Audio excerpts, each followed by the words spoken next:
I'm happy to welcome you all here. I'm happy to see you at our round table, which will be about new threats, new risks pertaining to the use of IT. And we will talk about cybersecurity. We will talk about what are the current threats to the monetary system, what are the current threats to the banks, and which are the trends we observe today. Let me introduce to you our participants of the round table. We have a very representative panel tonight. These are the leading captains of the industry. These are the ones driving it forward. They are opinion makers and trendsetters, and they are the ones who defend Russia against cyber threats. Ilya Sachkov, please welcome, who is the head, the founder, and CEO of Group IB, one of the leading players for incident investigations and cyber crime counteraction. Ilya Sychov, Artyom Sychov, I'm sure, Acting Director, Information Security Department, Bank of Russia. Igor Kachalin, Deputy Head, Center for Information Security and Special Communication, Federal Security Service of the Russian Federation, called the Center 8. You might have heard about the state system for prevention and liquidation of cyber threats. That's Igor's child, that's his direct business, so to speak, and today we will have a very interesting dialogue. Alexander Muranov, Deputy Chairman of the Gazprom Bank Management Board. He's coming from the business. He is responsible for his bank functioning, even when attacked by cyber threats. Sergey Lebed, Head of Information Security Service from Sberbank of Russia. Sberbank is the key player of the banking market, and they play a leading role on the Russian market. And it is my pleasure to introduce to you Dmitry Gadar, Vice President, Director for Information Security of Tinkoff Bank. As you're all well aware, Tinkoff Bank is a very interactive bank. It's an internet-based bank. That's why IT security, providing IT security for both back office and front office and the customer, is one of the major LOBs, one of their major business lines. That's a very down-to-earth business need, which this bank cannot do without. Now, when we talk about cybersecurity, when we talk about the current threats,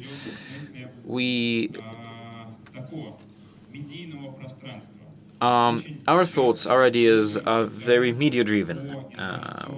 We get to read, we get to learn about cybersecurity after reading certain detective stories in the news. You know the headlines. Hackers were arrested, millions of accounts were leaked. These are the kind of stories that support the narrative. Is it really true? Is it really so? Is cybersecurity a real issue? And that's the topic for our current roundtable.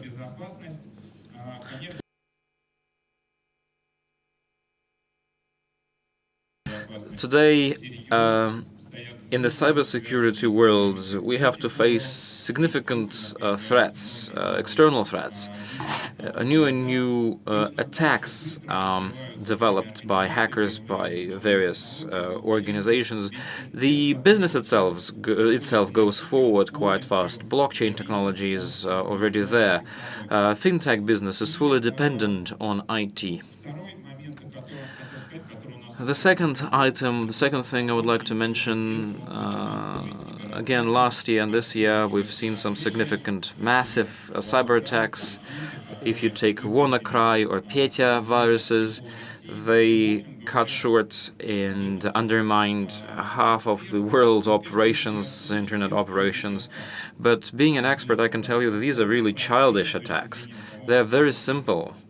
I mean, in terms of protecting from them, in terms of various means of protection. But nevertheless, even large enterprises fell victim to these attacks. Even the Russian governmental bodies fell victim to them. Some of them were frozen for a week. They were caught unawares. And what is the reason for it? We will try to figure out today. My first question goes to Ilya Sachkov. Ilya, you do a lot of cybersecurity. You do case investigations, root cause analysis, and very often you're involved in law enforcement activities. What's the current profile of cybersecurity? What's the real threat to our monetary policy today?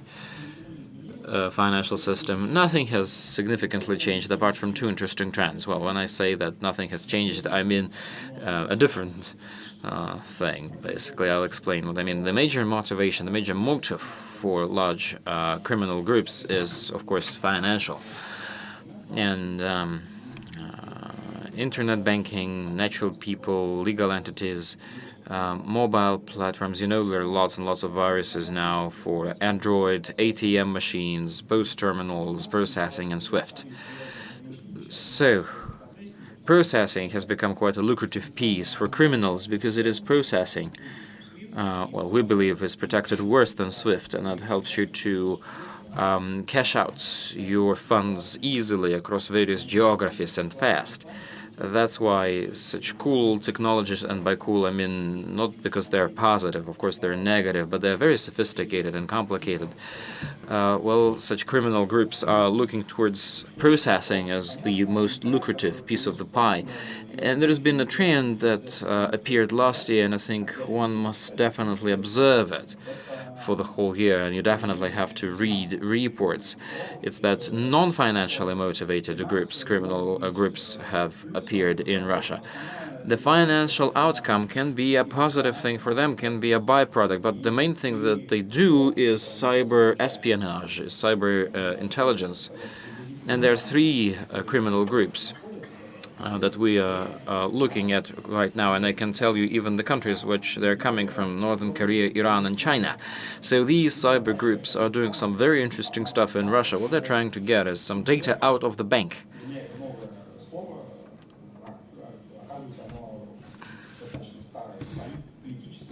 On politically engaged people, the PEPs, so to call, and the financial elite of our country, VIP customers that transact lots and lots of money and getting payments from state-owned companies. This is an interesting trend. And if you look at our report, we've recently published it about another criminal group related to Northern Korea. It's called Laser. And if you see the engineering, if you see the level of ingenuity that this group demonstrates, it exceeds all possible. It exceeds all possible levels, and what they do is they never stay online for long without any significant activity. They know very well how safety works. In Laser, they have a three-tier data transfer system, a genius one that amazes me since I'm a technician. I'm amazed at what they could do, and it's a very interesting trend, and you must understand that, of course, they're backed up with some serious finance. They have all the time in the world. They are not there to snatch and run, so that's why we have to keep an eye on them. And last year, regarding those massive attacks that you mentioned, were there to undermine something, because previously criminals were mainly motivated by the monetary award they get, and they would fish out stuff from a computer.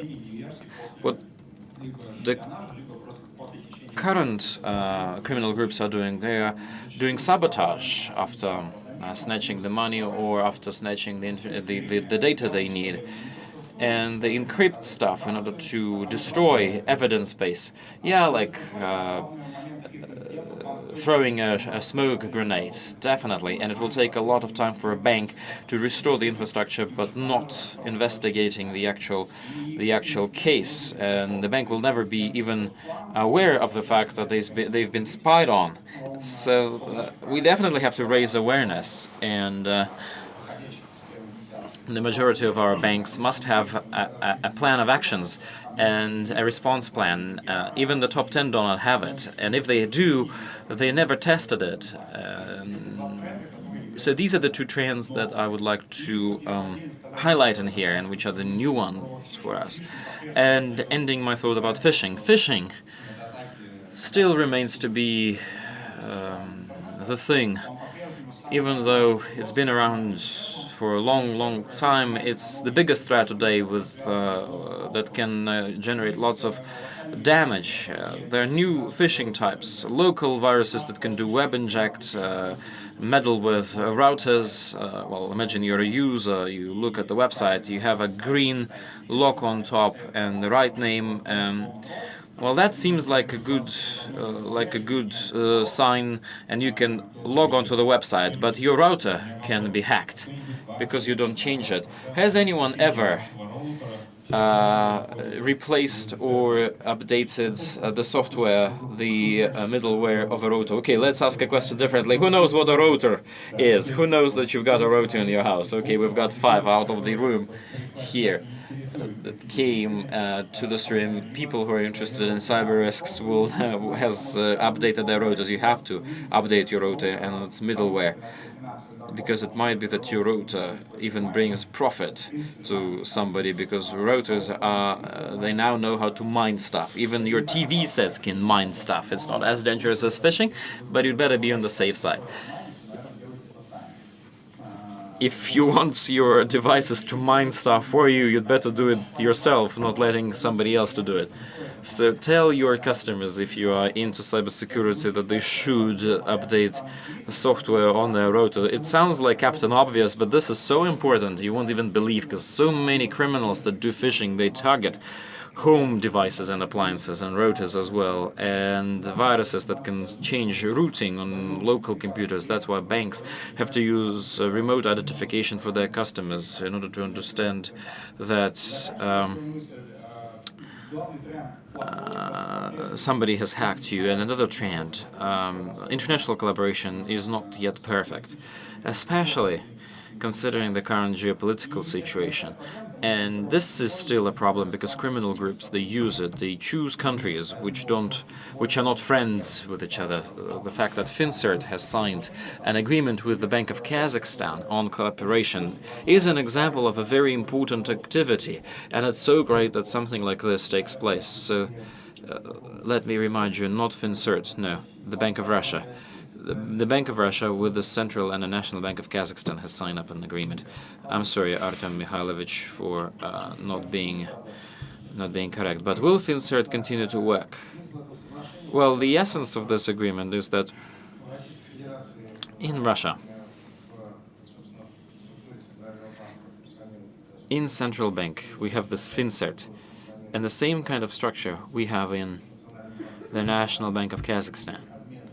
And the exchange between these two entities will, we hope, contribute, will hope facilitate us to see, will help us to uncover the attacks that might be targeting us and our colleagues in Kazakhstan. And we know that such attacks do occur. We regularly observe them, and we try to react and respond to them jointly. And now we will be doing it officially, even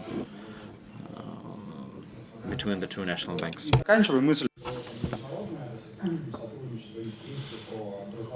And to end the topic of international cooperation, what we see is that Russian banks have become much more literate financially, thanks to FinCERT efforts. But if you compare them with other countries, mainly with the UK or US, there's still way to grow. Threat intelligence is still not being used. Most of the information exchange happens via email.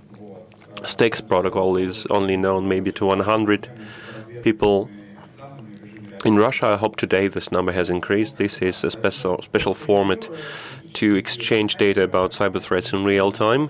So smarter hackers, diversified attacks. Check out our the Lazarus report. It's going to shock you how sophisticated they are, and phishing via new routes. recent Gartner conference, which take place in the United States, there was a stats that 9% of all of cyber attacks that take place worldwide were financed by nation states, by countries, and that is a serious threat. And this only highlights Ilya's idea that the only way to target this is via information exchange, because they will come up with something new on the darknet. A new way to attack us will appear. And the key to response is to share the information from those who have suffered from the attack to those who have yet not.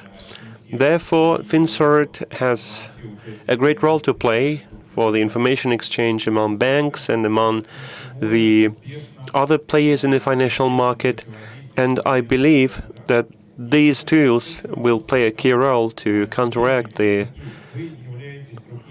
current cyber threats. Sergey, you represent the biggest bank in Russia with thousands of branches and a very large infrastructure, including cyber infrastructure. How do you see Sberbank in vis-à-vis current threats and the novel, dangerous threats that appear? Well, it is indeed the case that cybercrime has been progressing. I have to agree with Ilya. We see new and new ways to do that, new tools to help them, new groups. This is an important part of work for us to work with the Bank of Russia, other state players who are there to facilitate, and so on. We have indeed prioritized this as a first and foremost priority for us. Therefore, we have several defense perimeters, so to say, with really state-of-the-art infrastructure there. For us, the problem that we feel vulnerable towards is the so-called social engineering threat. I have this slide that describes the dynamics of different fraud types. Yellow is skimming,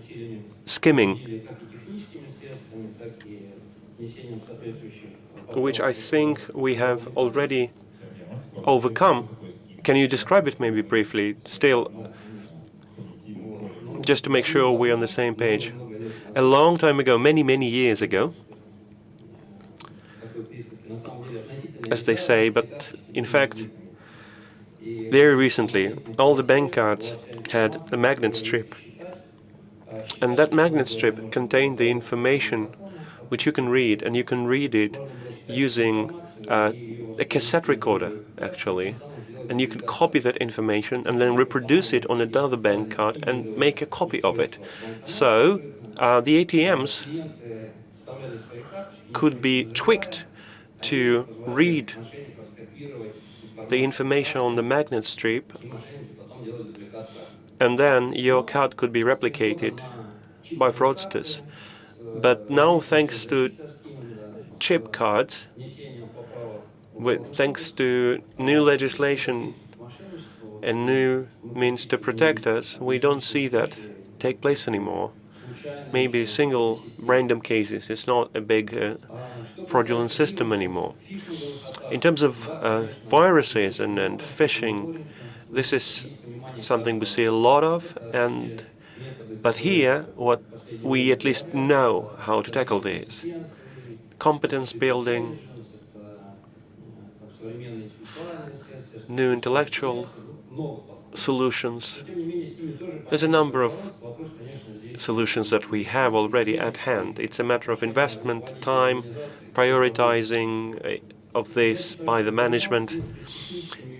I believe that Sberbank has found resources to successfully tackle these technology-based threats. But the green on my graph here is the so-called social engineering. When the criminals contact our customers and cheat them into sharing passwords, codes on their text messages that are used for security, and all other such elements of information that we use are shared easily with the fraudsters. Or what we see now also is the so-called self-transfer, when the criminal makes the customer make transfers somewhere without necessarily making profit on it.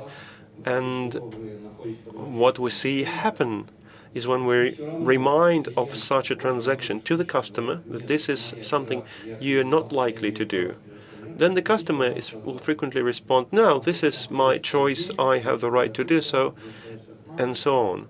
But then they come back the next day or later, and the money has, of course, gone.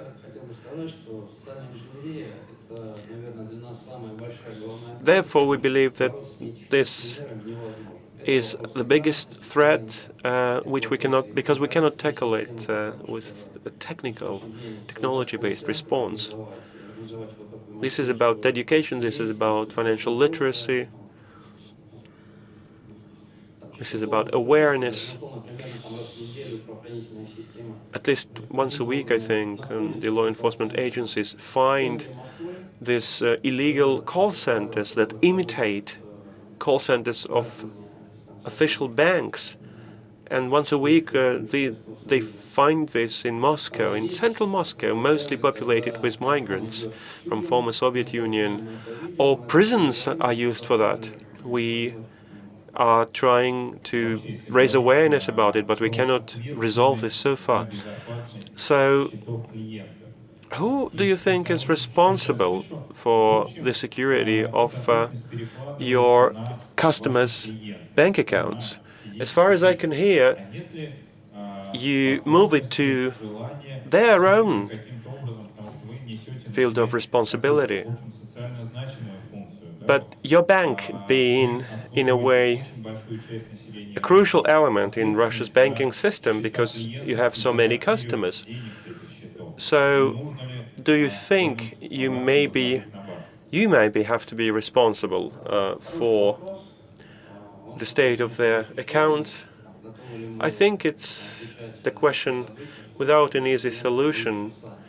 How do we share responsibility when the customer is willing to give away everything they have on the account? But there are cases which are more clear-cut. When there's a virus on the phone, for instance,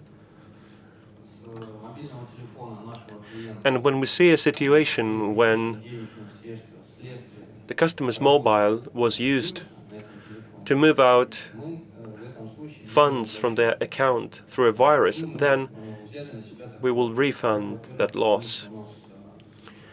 We've decided to take this responsibility upon us because we have an antivirus installed in our app, and we have the anti-fraud system, which we believe to be running fairly efficiently, and that allows us to check, to track transfers that were launched by the viruses.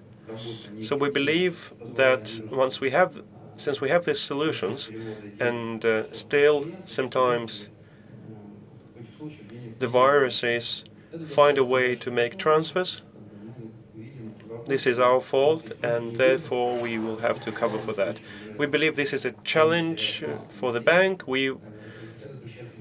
It's a significant loss. Therefore, we want to accept this responsibility and try to minimize the losses. How many cases do you do? It's actually thousands of such refunds per month, in fact. Sorry, I need to interject.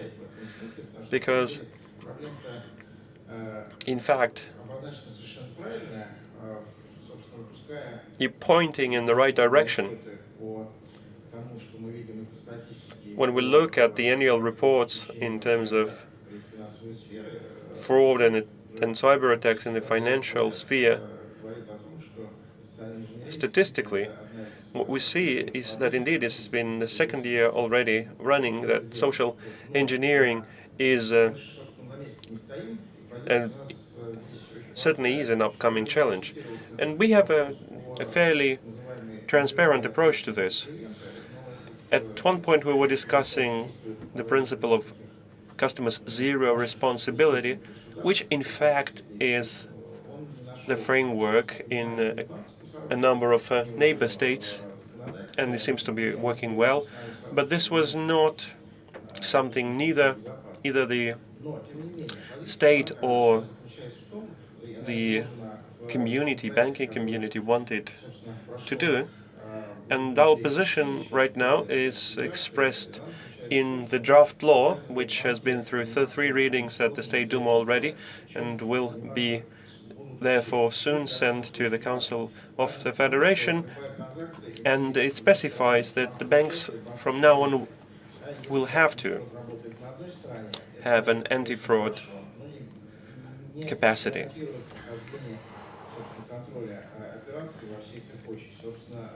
There has to be anti-fraud checks throughout the transaction chain. We have to mandate that both sides of the transaction, both banks involved in the transaction will have to have anti-fraud capacity. One of the problems that has always been prevalent in the banking community is information exchange about the accounts which are used to move out the funds stolen from the customers' accounts. So the legal framework prevented this from happening. Now, luckily to this new draft, there's a mechanism which will be in place to ensure that this information exchange will be possible. So we hope that by the end of this year, the banks will have the legal channel to exchange information of this kind. This does not remove the problem of social engineering. It does provide a tool to tackle it somewhat. But the other part of the problem is not to do so much with the banking system, but rather with the law enforcement agencies, as my colleague rightfully mentioned, because our colleagues there, they are not fully aware of the scale of the problem.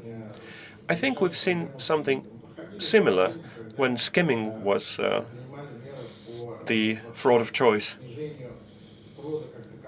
And when we were trying to reduce the amount of fraud in distance banking for legal entities or business customers. And it was always the logic that, yes, you so far have only single cases. We will look at it when you have a bigger challenge. In response to that, the Bank of Russia had to provide wider statistics to really describe the scale of threat. And when this data was shown to the law enforcement agency leadership, to the leadership of the country, then this generated some response which translated into new tools to tackle this and to share this responsibility with the law enforcers. Now the Ministry of Justice is looking at the changes to accounting and reporting forms, so that we will be able to see how much each bank has paid or has suffered from social engineering fraud schemes. Not only banks, of course, but also other financial institutions. This will help to translate the abstract threat into the language of numbers and then supply these numbers to the law enforcers, and then country leadership and their leadership will be able to facilitate this development, I believe. So, hence a question. What would be the position of the Federal Security Service in terms of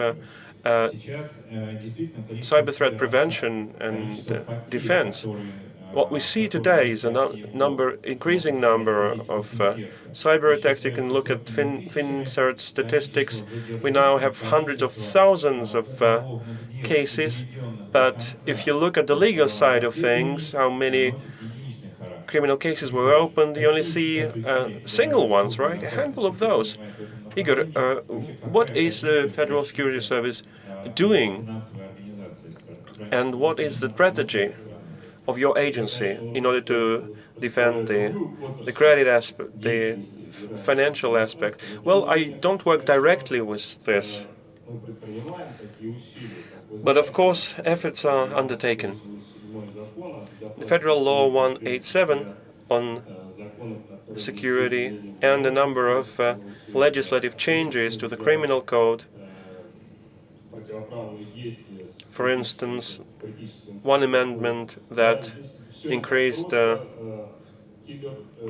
severity of crimes that involve cybersecurity. But as Sergey already said,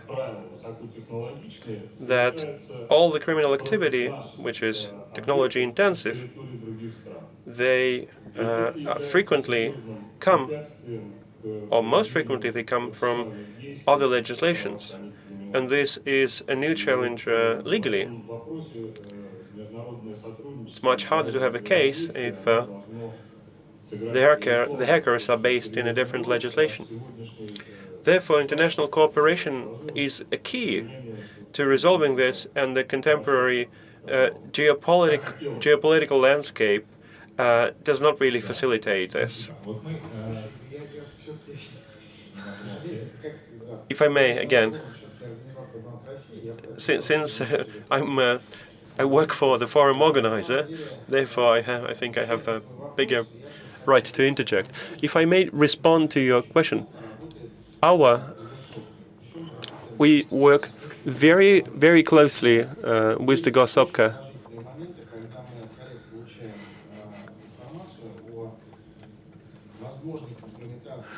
And when we have information from our colleagues that this or that resource can be compromised,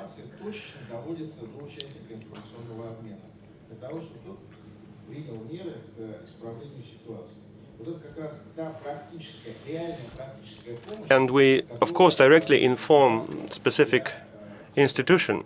And this is what the state have been doing. But again, this is outside the direct phrasing of the question. We can go into that direction if you want me to, but it really is up to moderator. Of course, the information exchange is key to creating a robust information security system. As far as I'm aware, Sberbank has been discussing an initiative to facilitate information exchange. Sergey, what is Sberbank doing in this respect, and how does it see its role? I think we're the ones that feel the cybersecurity problems most of all, and we were the first ones to ring the bell that in certain cases the protection measures don't help us. Why? Because for antivirus companies and for cybersecurity companies, they need some time to figure out what was the attack and what was the real problem. You can't really install all of the possible protection measures hoping that some will protect you faster and better than the others. It's impossible just because it's so expensive. And when every minute counts in the attacks of last year are known And we've been discussing them with the speakers here, and last year I've been saying that for one of the attack, we've been waiting for 8 hours about the protection measures needed. Whom you were waiting this information from? Whom we were waiting the information from? Everyone, all of our partner companies about this attack. How can we protect ourselves? There's been an attack on the world, and we had lots of cybersecurity partners, and they couldn't give us information about what was the reason for the attack and where did it come from. But they're not to blame because the attack was the new one. It started off not somewhere close to us. We had time for the experts to deal with this. And in such cases, those companies who don't have enough resource to investigate the attack, don't they have the signature for the virus, they have to wait, sit and wait. And the sitting and waiting becomes very critical because while you're doing so, your business may suffer irrevocably. And if we had platforms like that, where one could find a cure for cancer, like a pill for the virus, if there's been someone suffering from it and then found a way to deal with this and uploaded it onto the platform so that others can benefit, that would be great. But that's as far as cyber attacks is concerned. Now let's talk about fraud. Imagine we know that a particular IP address or a particular email address is used to do phishing, or a bank card is used by fraudsters. If we could exchange this information between ourselves, I mean the banks, the players, of course our systems would have been much more effective and would have been much more updated. But there comes a different problem, the problem of regulation. So what we're expecting is that in the nearest time, and that's already been mentioned by one of our colleagues in here, we will be able to find a solution how to deal with the problem, because we're talking about personal data here, and we can't distribute any personal data without the customer's consent. Even if this customer is a potential fraudster, again, we cannot give it to anyone.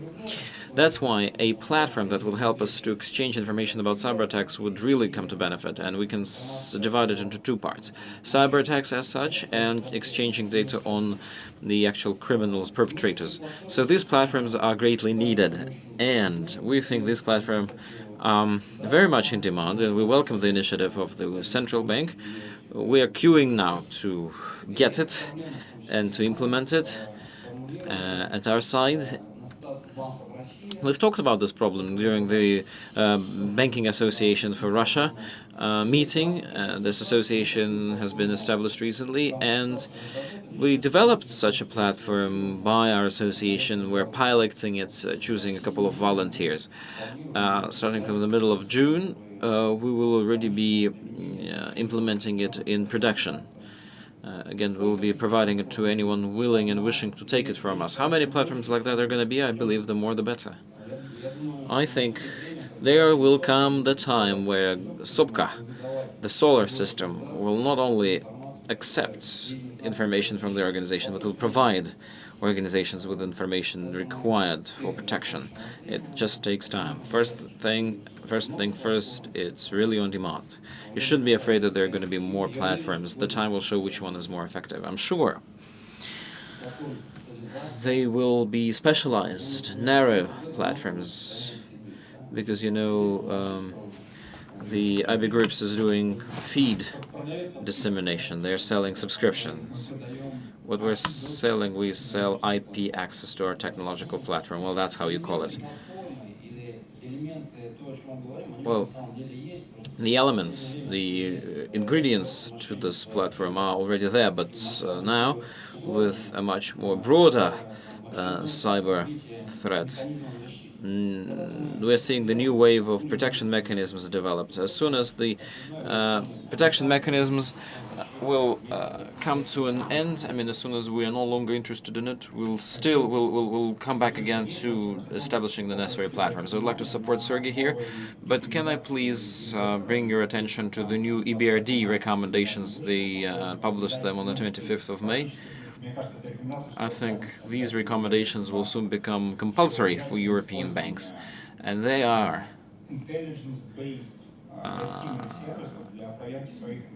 they are requiring to use intelligence-based red teaming services to check their infrastructures. So basically, these systems, or these services, use the platforms that Sergey has been talking about. And the most dangerous myth today, people believe that if they have an antivirus program software installed on their computer, it will save them.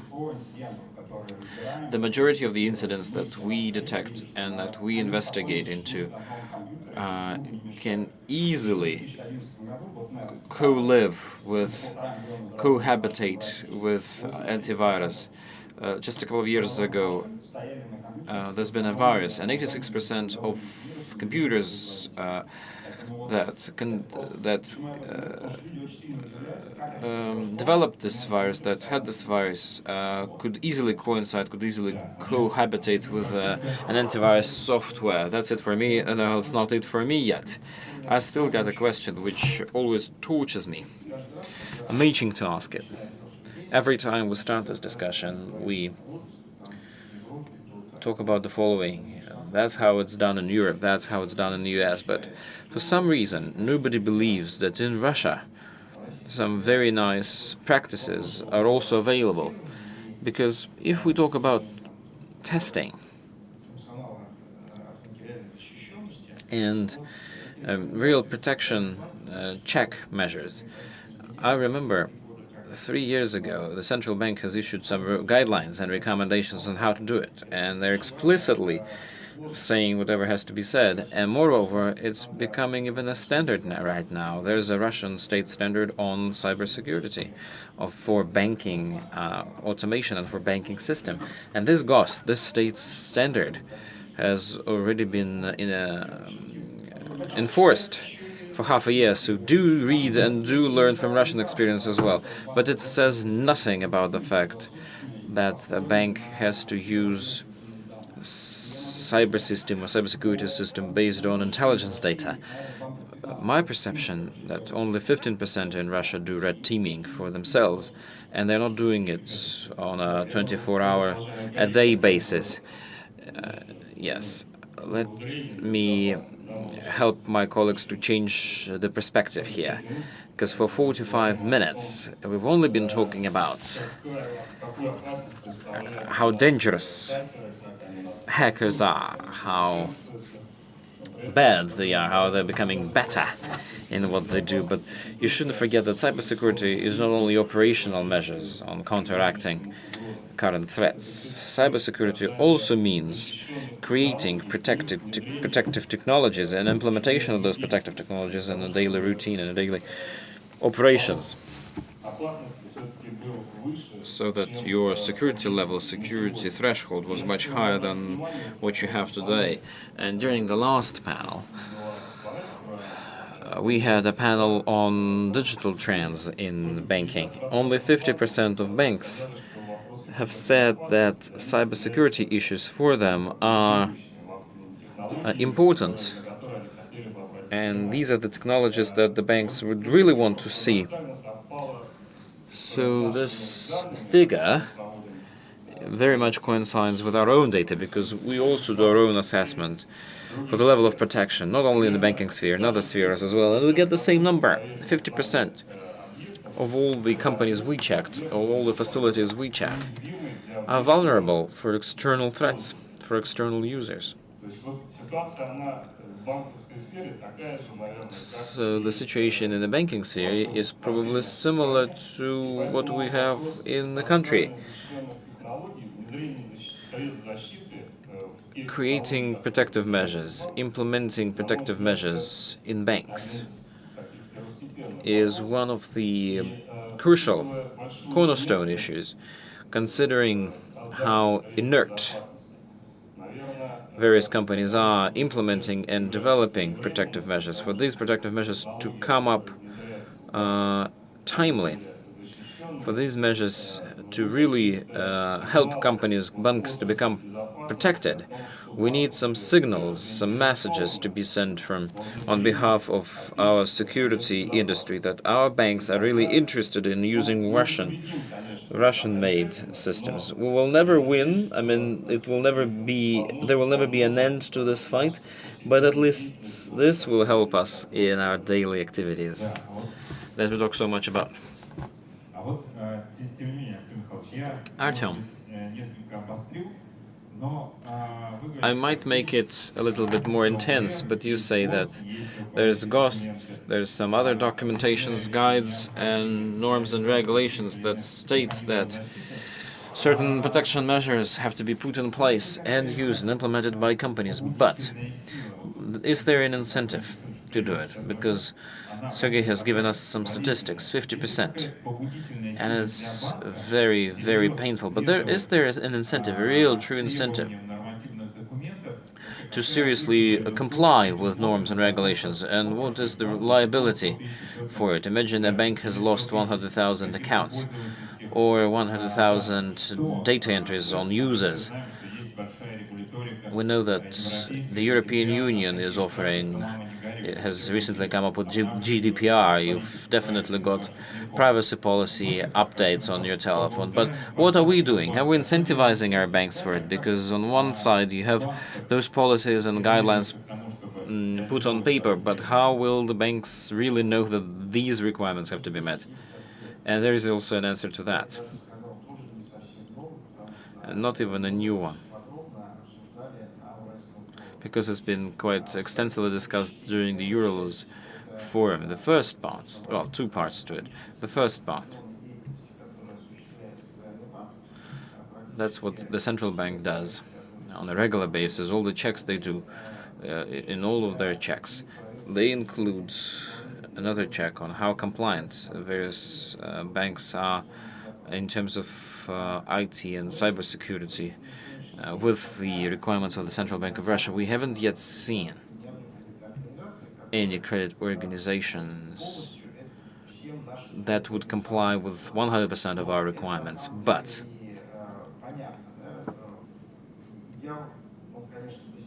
we can really get there, but it's somewhere far beyond us. And I'm talking about real protection checks, not checking just the documents. We are coming on site and we are looking at the actual stuff that's been done in the banks. The only thing we don't do is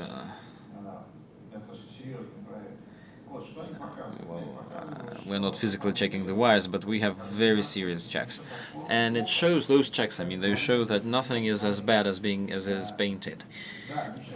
Well, nothing is as good as we wanted to, but of course there are recommendations that we make, but those recommendations are mostly about improving, not about removing or creating. And one other proof that tells us that something is really good about the banks.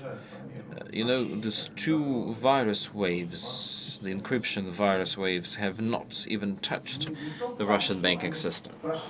It's not that they passed, they missed, or they went through. No, they didn't go through. Because the protection measures, the protection systems which we have in our banks reacted timely and didn't fan it out. That's why there was no damage inflicted to the Russian banking system.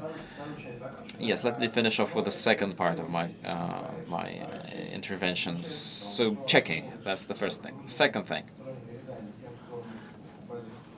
we are now approaching we are now trying all to meet Basel requirements, and one of those requirements states that certain operational risks have to be considered. So, the central bank is currently preparing a specific document which will check whether the credit organization analyzes its operational risks in the right way, and whether a financial organization provides all the necessary conditions to manage such operational risks. And if they are inadequate, If the financial organization is not adequate in assessing the risks, they will be punished. Like it has been announced during the Urals Forum, the new document will be out quite soon, and soon it will be enforced. So yes, there are two stimulating measures, there are two incentives that the Bank of Russia has, and one of such mechanisms is already being used, the other one will be used very soon. But still, let me add about what you said here, that we should use local-made, Russian-made security systems, national. This is one of the areas which the central bank believes to be a priority. We've always been too soft when we inscribed this requirement in about increasing local content in the security systems in various documents and regulations and norms and guidelines. But considering the current geopolitical situation, this particular requirement might become even more strict, including the crypto, the means of encrypting to protect banking systems. Ilya, I'm sorry. Can I give the floor to Artyom? Well, we know your answer. We've heard you, but out of this 40-minute discussion, what the kind of outline I can make, the kind of outcome I can come up with is, well, at least that's what I heard. The risks are huge. The threats that the cyberspace is generating are great. The regulator gives us certain methodological recommendations, but who stands to be held liable for thousands and thousands of accounts leaking?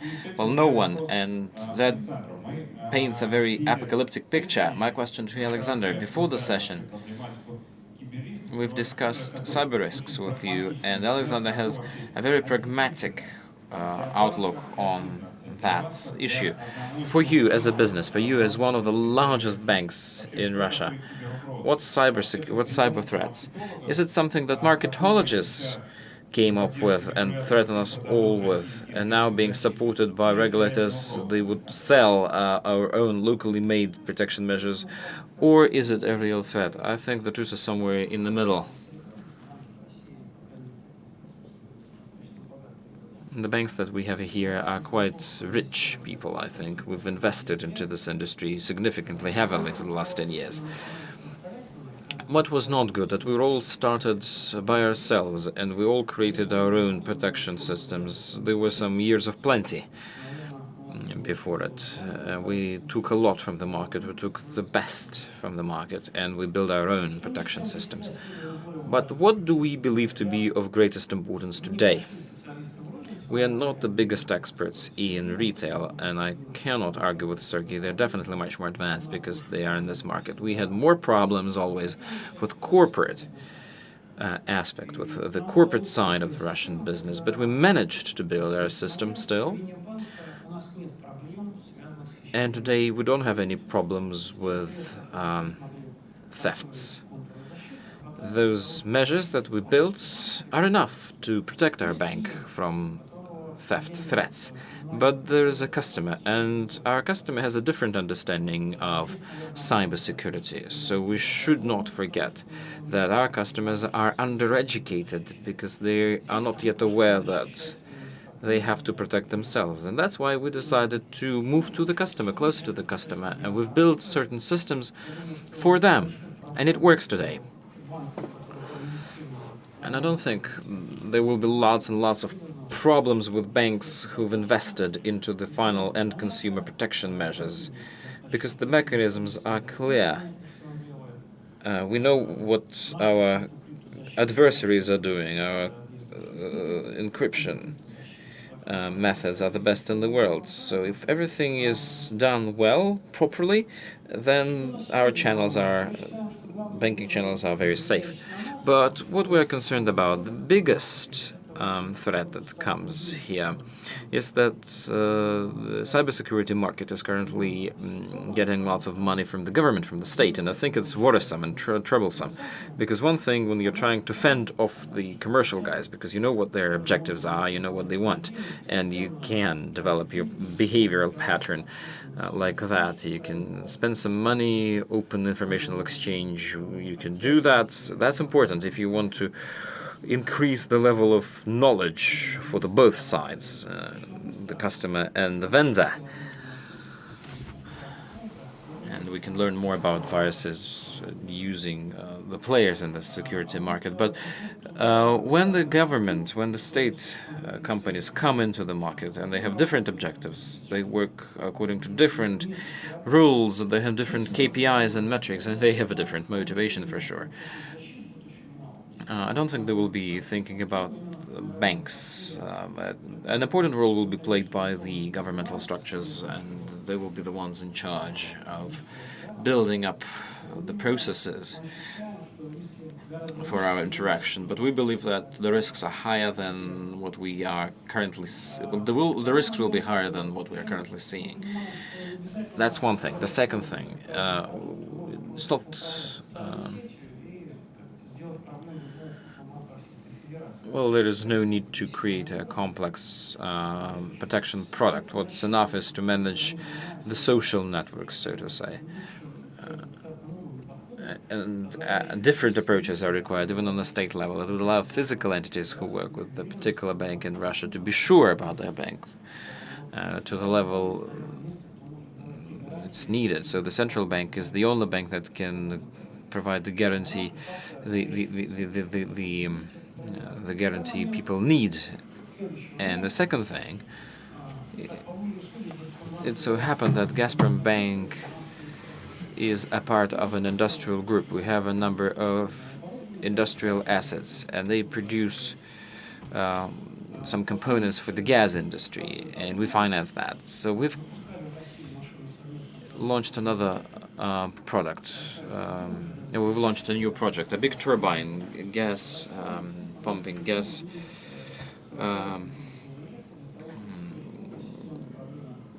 pumping project, and we've been dealing with General Electric here. We've been trying to decode the management, the codes for running the project. So we found the measures to prove to General Electric that it's better to play open instead of competing, and we've got the open code from them. We've rewritten the testing system for the unit and its management system. So today those machines that Gazprom is delivering are clean, pure. But that's a unique situation, because if you look somewhere else, in some other industries, you'll see a different situation. Remember the Yugoslavian war, telephone problems, or the Iranian story and centrifuges for uranium. So here the threat is becoming quite evident. It's like with this rotor case, or this rotor example of yours. Only a few understand what it is and why it's needed. For us, it's becoming evident that the level of threat in the infrastructure is very high. And considering that our customers are under-financed and they don't really want to invest heavily into security, we're still making our baby steps. In my view, the banking sphere has always had cyber threat. The more digital transactions we have, the stronger it's going to be. The more crime we see flowing from cash-based transaction to digital transactions. And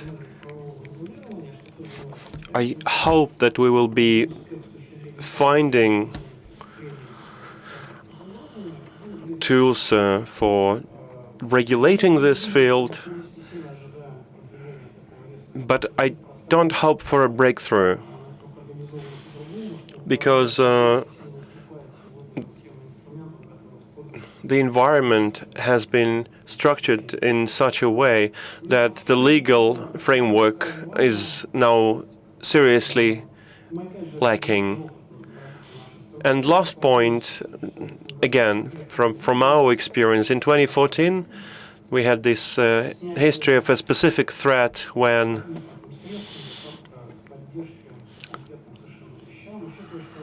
when we saw that part of our security infrastructure, which was manufactured outside of Russia, we cannot use it anymore simply because the geopolitics changed. It was so useful when we bought it, but now we have to move away from it. The biggest problem, I think, is that we have to work step by step. You cannot really find a big systemic integrator who can provide us with all the solutions that we need. So we don't see a strong enough trend as of yet to provide a service that would check if we're using quote-unquote a clean product. There's no system in place as of now. From 2014, we started to see how real this threat is. This is, I think, our current outlook. Very interesting. So we've heard stories about customers losing money, banks losing money, and now what we hear is that the cyber threat can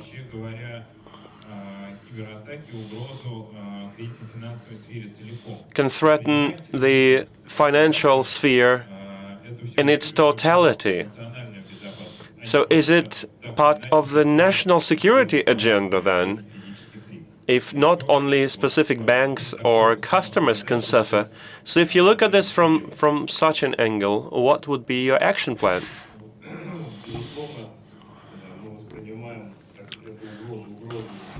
We certainly regard the cyber threats as a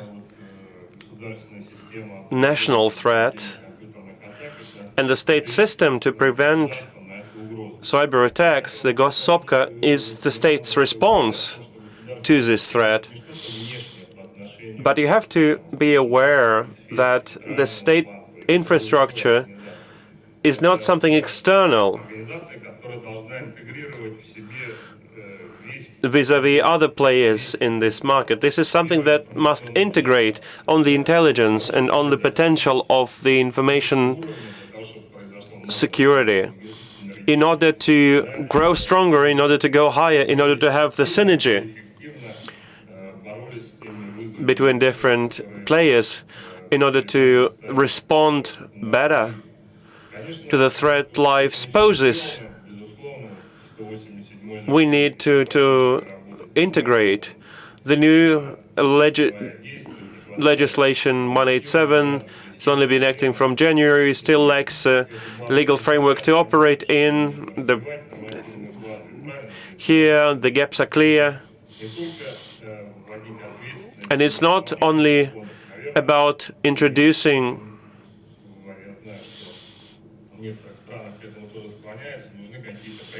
responsibilities for non-implementing the existing legislation, but there must be also stimuli to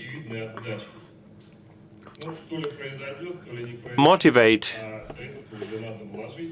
stakeholders to invest, because they have to invest in an unclear future. The outcome is not guaranteed to them. So perhaps us and the central bank will have to think about some motivation schemes for those who are diligent in terms of ensuring their infrastructural security. Gossopka is an active player, but it's also a hub where this interaction is taking place. There is a national coordination center for computer incidents. This is our bit in this common task. This is where information exchange can take place. So I hope that together we can tackle this. Artyom, do you want to add something? Yes, I will. And I would like to describe what we've already done and what we will have to do. Of course, the tasks ahead are much bigger than the tasks already completed.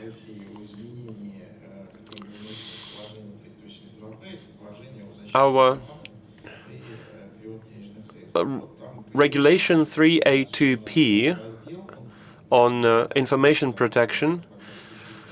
So the amendment to that will include the topic of digital information protection, and it will also cover the gap in terms of lack of hardware for transactions. It will require that by a specific date, our payment technology will have to have host security modules which will support the cryptic algorithms from several technologies, but they will have to be manufactured in Russia by a Russian manufacturer. And there are a couple more tasks for the future there as well. We started to work on this within the digital economy approach. This is, of course, a very broad task.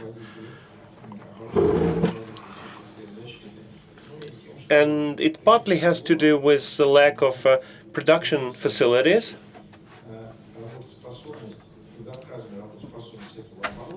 But also, the task is to ensure that these new requirements operate in the banking sphere and integrate the existing technological solutions. So here we're not asking for financial input, but rather for an intellectual one, so that we can work out the technical profile of these security hubs. This is much more important than any financial contribution.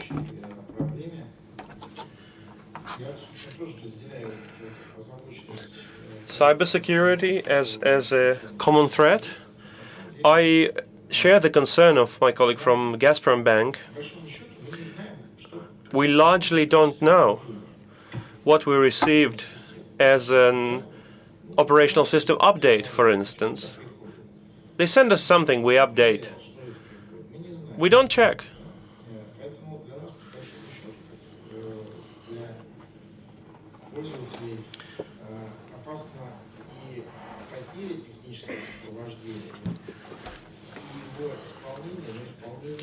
So both the lack of technical support and the mal-execution, so to say, of this support are equally dangerous to us, because they can come from these state-sponsored hackers. There is this problem already, and we must work out ways to tackle it. And Igor, I think we'll have to work on that with and inside Gossopka. Because it makes no sense to work on this alone. No matter how smart your central bank is, it cannot provide a solution on its own. So this, I believe, is something that we can work on together and hopefully resolve together. I have a question to Dmitry. I know that you at Tinkoff have interesting experience to prevent cyber attacks. You were the first to really put all your stakes into the online, and so far we haven't heard about any issues at Tinkoff with data loss or any digital incidents. So you've done it fairly successfully. What has your experience been like? What are your guidelines? I'm sure you've been diligent, professional, and perhaps extreme at some points, but you've succeeded, and you remain in good shape. It's obviously an important issue, and I think the angle at which you approach it is very important. At Tinkoff, information security is part of the business formula, and we're interested in providing a secure and reliable service. You cannot only proceed with just having an IT security. I think businesses now must understand the risks that come with new services. The classic IT is about fencing it off with 5 fencing or as many fences as you can get. It doesn't work online. I think it's a different approach where information security becomes a culture of an organization where it permeates the practices of every unit of your company.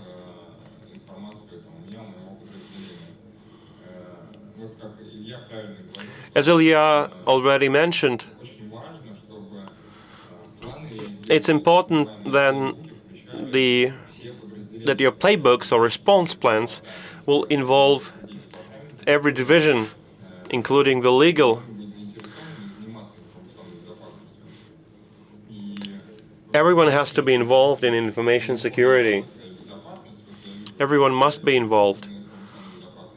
This is what I studied, and when I meet with my colleagues from other spheres, we see that there's a lot less interest in other spheres on behalf of the management. Whilst in banking, the central bank has been very involved. The Basel Initiative, what I've been hearing, that the banks will now be holding, central bank will now holding some money from the banks in order to secure the information risks. Of course, for banks who don't do that, it's going to be a headache, and it will make sure that the organizations in the financial sector start to learn about this. But I think this is overall a great tool to stimulate this interest. As an innovative bank, we've been looking at the resources available. We're now testing Bizone feed exchange platform, because as of now, what we've been having, we have maybe chats between 30 people who work in this sphere. And this works for the specific 30 organizations, and it doesn't really cover the rest of the scope of people who are not connected to the specific community. And this is, I believe, an important problem for information security overall.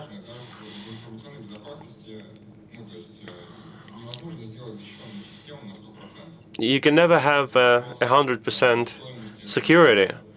It's always a matter of how much it costs to break in. Therefore, our system must not focus on fencing off. Our focus must be to make the fraud economically unreasonable for the criminal. The bank management and Oleg Tinkoff are very interested in information security, and therefore this stream runs through every division.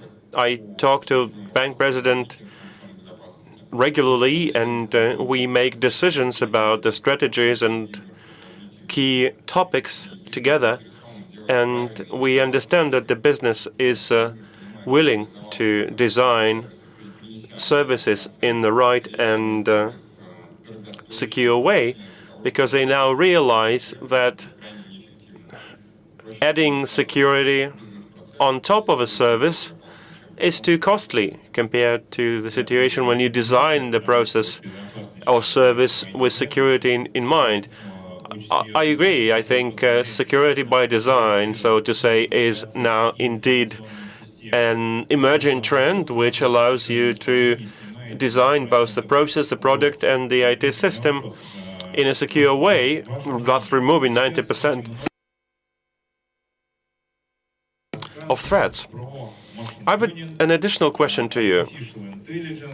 There are many international vendors who talk about the artificial intelligence, machine learning, neural networks, and so on, and their marketing seems to suggest that this can be a cure-all or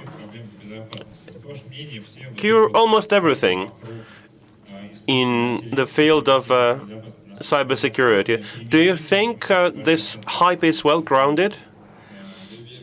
I believe that in 3-5 years, maybe, many will use security tools based on artificial intelligence, but there is also an element of hype. There's a number of ways that you can proceed with machine learning, and some organizations already use it for some systems. I'm personally interested in this topic. I've looked at the number of solutions available at the market. Unfortunately, those that are there, they don't work. Oh, but they're so costly. But they create too many false positives. And when you have that, then the system is useless. So this is not the silver bullet that will kill the vampire. This is a tool that you have to learn how to use. There are, say, the network flows, which you have to structure. And after that, you have to look for anomalies. And AI can do that fairly successfully. You can call it machine learning, you can call it mathematical model, but this is something that works. While there are companies who say that you don't need your security operations center, we're going to install this box here, and it will create you an event journal or log, and then they will warn you about the possible incidents. This has not been working so far. When you design specific AI solutions, they can be implemented, as in the example that I gave with the net flows or abnormal DNS protocol traffic, when you see too much traffic going through. But there is also hype, as in cryptocurrency. They really fear-mongering in a way. They just want to sell it, Once again, I haven't seen solutions that you can install and that would work. But I think when the hype boils down, there will be specific smaller scale solutions. I do believe, being a pragmatist, in technological solutions which you can easily standardize for a specific task. I saw security personnel install this magic black box that was supposed to learn on the existing processes and then report the incidents. And then it's very easy, of course, to see why the security employee responds the way. And when they ask the question, why did you think this is a dangerous instance, the system, of course, of machine learning cannot describe why they consider that to be one. So these hype technologies that now suggest to automate or even replace the security personnel, they are not ready enough, absolutely. They are not a silver bullet. They some sort of solution, but they can best be employed for smaller scale specific tasks. What I think we will see appearing is not the response, but rather user behavior analysis, which is also very fashionable. These systems have been available for a while, but now there is a lot of hype around it. When you compare user behavior in a normal, quote-unquote, fashion to the abnormalities, Specific examples could be is how fast you move your mouse, or how fast you scroll through pages. So this is easy to profile, and it's easy to do behavior analysis using that. There are solutions which track malware on the customer side and which focus on your behavior online or on your keypad performance. Very briefly, sometimes it looks like the fraudsters will not be using this technology for themselves. Very often in 2009, they used machine learning to actually walk around the network filters and to cheat the programs that were supposed to control them.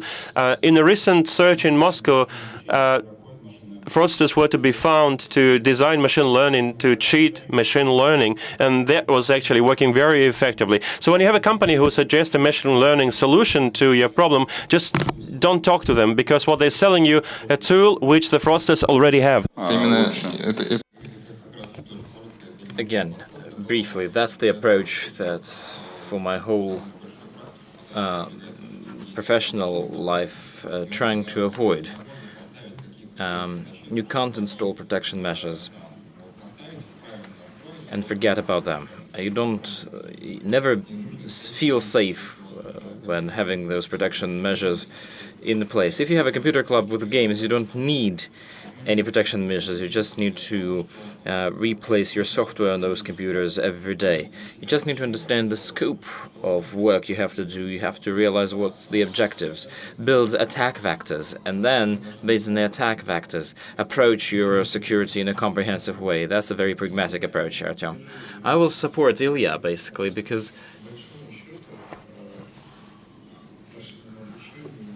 in machine learning, it doesn't matter what engine will you have. It doesn't matter what will it learn. It matters who has programmed this machine and what they will teach it about. The example I gave illustrates it perfectly.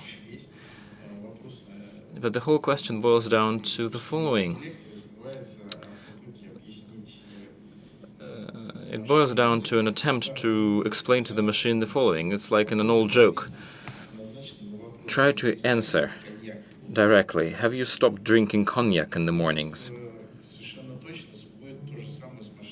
The same gonna happen with the machine learning. It will never understand what to answer at a certain point in time. Same with the protection measures and security measures. It might be that the AI has the potential and has the future, but definitely the man has to be taken out of the decision-making process here. Thanks a lot for your opinion. Artyom, you've asked something in the end. You promised to show certain interesting movies and you wanted to come up with a message. No, it's not a message. Well, we've talked about that in the very beginning. I just wanted to come back to the importance of data exchange. And this information exchange is important not only within one country, but one has to do it with other countries as well. Today we signed an agreement with the National Bank of Kazakhstan, an MOU, and the same kind of activity we are doing with other countries in the Eurasian Union, in the Eurasian Customs Union. Belarus is next. Kyrgyzia and Armenia are in the pipeline as well. And I just wanted to say again that if we will try to do it separately, if we try to handle security separately by applying various and diverse technical means, those who are fighting us on the other side of the barricade will definitely win. But if we stand united, our adversaries will stand no chance to win us. So we're all for partnership between states, and between this state and various credit organizations in the financial market. And we are for partnership with our colleagues who sit outside Russia. to fight off the adversary we have, the one big adversary. Now I'd like to show you a movie that will tell you what FinCERT was doing and what kind of results we have achieved in the recent years. Thank you. Yeah, let's have a look at the movie.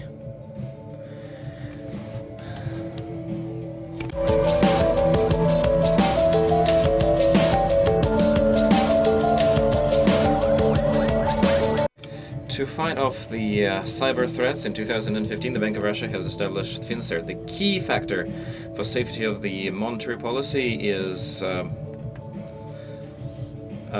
concerted efforts. So FinCERT organizes and coordinates data exchange, it analyzes attack data, and does a lot more.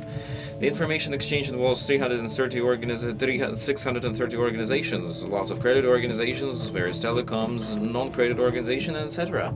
The way the informational exchange is structured, the information on cyber threat is received and it's analyzed, then the information, then the recommendations are issued, and then the action plan takes place. The average response time is 16 minutes. The number of non-sanctioned operations with payment cards is like that in different years. The non-sanctioned operations dynamics in the overall transaction volume with banking cards per 1,000 rubles. Non-sanctioned operations from legal entities accounts and its dynamics. Since December 2016, FinCERT is the competent organization within the Internet Domain Network. More than 25 criminal investigations have been carried out. So FinCERT, Partnership for Cybersecurity. An amazing movie reel and lots of beautiful figures, and I'm not joking here. The Bank of Russia, being the regulator, and the Federal Security Service, takes a lot of efforts protecting our digital interests. Digital is the fast-growing industry, and the level we are at now is unmatched anywhere else, because we meet with international delegations who tell about our experience and our best practices.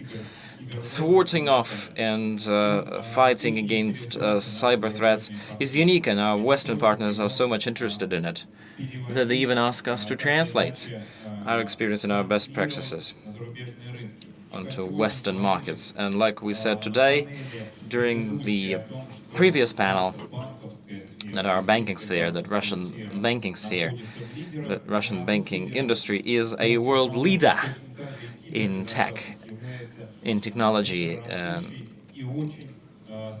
The same can be said about cybersecurity. It's a modern industry, it's a fast-growing industry, and we are well ahead. Most of our Western partners. Dear friends, I would like to thank you for coming, and I would also like to thank speakers for their very interesting contributions. Ilya Sachkov, Artyom Sychov, Igor Kachalin, Alexander Muranov, Sergei Lebed, and Dmitry Gadar. Colleagues, thanks a lot for your interesting interventions and contributions. Dear friends, thanks a lot for coming and staying. And my name is Igor Lipanov, VP of Rostelecom. Thanks, and I hope you will feel safe, you will be safe, and you'll be protected. Thank you very much.